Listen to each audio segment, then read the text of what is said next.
záda. Tak záda, mě pomůže jen tráva. Ta záda. Čím je člověk starší, tím víc trpí na záda. Nechce si však připustit, že vylečí ho tráva. Tak zkouší léky, doktory a hovna. Přitom netuší, že si tím zdraví odrovná. Jedinou volbou měla by být tráva. Každé ráno ke snídani je lepší než káva. Ve mně až kube záda v prdeli mám. Nikdo mi s tím nepomůže, lížu si rány sám. A ta záda, tak pomůže mi tráva.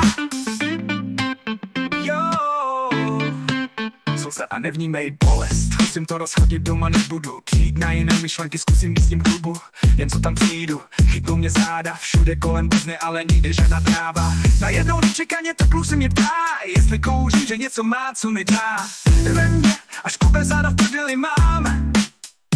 Nikdo mi s tím nepomůže, lížu si rány sám. Ach ta záda, tak pomůže mi tráva. Já chci jí tančit, bavit se a kalit. Když prý porusím, pak brko můžu si ubalit. Tak stojí maču mimo, chytne mě v plase. Ode mi páteř, to úchylný prase. Já v šukací pozici zůstávám. Ten nový druh lásky nepoznávám. Ve mně až kube záda v prdeli mám. Nikdo mi s tím nepomůže, lížu si rány sám. Ach ta záda, tak pomůže mi tráva. Chci jí tančit, bavit se a kalit. Když půjdu s ním, pak brko můžu si ubalit. Tak stojí maču mimo, chytne mě v pase. One mi páteř, to úchylný prase.